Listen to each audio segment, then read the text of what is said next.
आखिर वो भक्ति कौन सी है, आखिर वो कर्म कौन सा है, आखिर में वो क्या करूं जिसकी वजह से मैं ईश्वर को पा सकूं।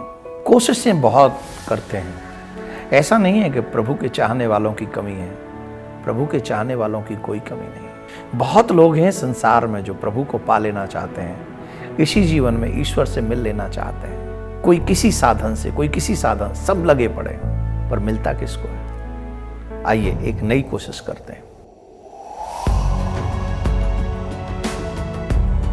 एक पुरातन समय की बात है। पुरातन मीन्स थोड़ा सा ऐसे समझो कि जैसे भारत के जब आज़ादी के आसपास की बात है। एक मंदिर था और उस मंदिर में एक पुजारी जी रहा करते थे। बड़े विद्वान पुजारी जी थे, बड़े आदरणीय पुजारी जी थे। उस मंदिर में सुबह शाम लोगों का आना जाना लगा रहता था, लेकिन वो किसी गांव से थोड़े डिस्टेंस पे था। तो वो गांव वाले जो भी लोग, आसपास के जो भी लोग आते थे, वो एक गाड़ी में बैठ के आते थे।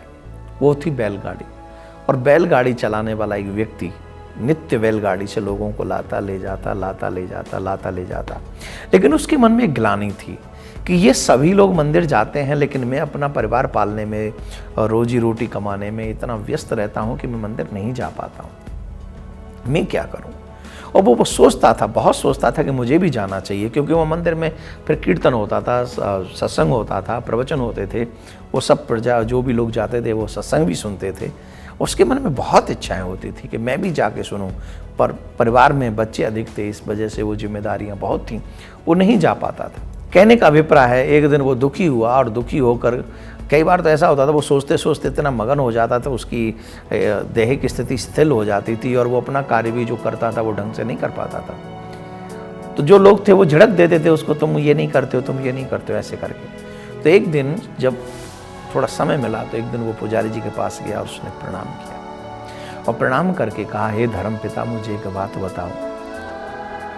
मैं अपने गृह कार्य की वजह से, व्यस्तता की वजह से मंदिर नहीं आ पाता हूँ। हालांकि मैं दिल से चाहता हूँ कि मैं भी आऊँ, मैं सेवा करूँ, मैं पूजा पाठ करूँ, मैं कीर्तन में व्यस्त रहूँ, मैं भी कथा सुनूँ, प्रवचन सुनूँ, पर मेरा इतना कार्य है कि मैं नहीं आ पाता हूँ। बस मुझे एक बात बताओ, क्या मुझे मेरा स्वामी मरने के बाद बहुत सजा देगा? पुजारी जी ने पूछा, एक बात बता, छोटी सी बात बता। बोले, क्या?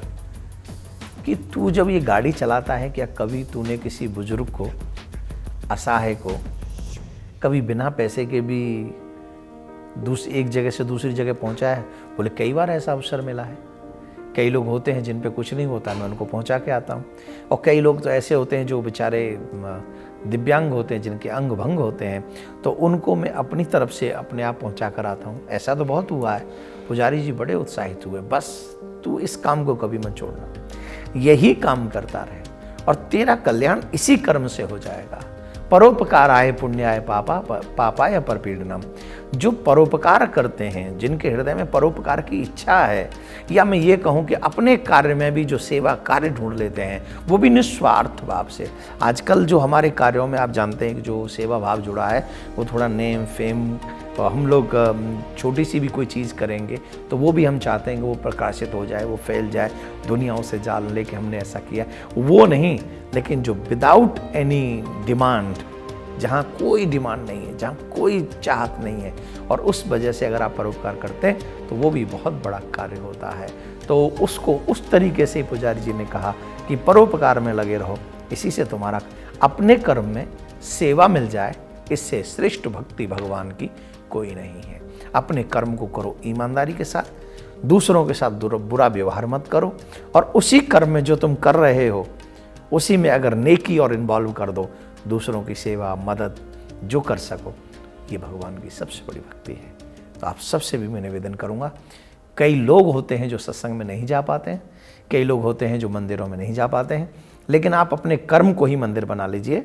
आप अपने जिस व्यवसाय में आप हैं उसी को मंदिर बनाकर, वहीं से परोपकार करके आप ईश्वर की कृपा प्राप्त कर सकते हैं। राधे राधे।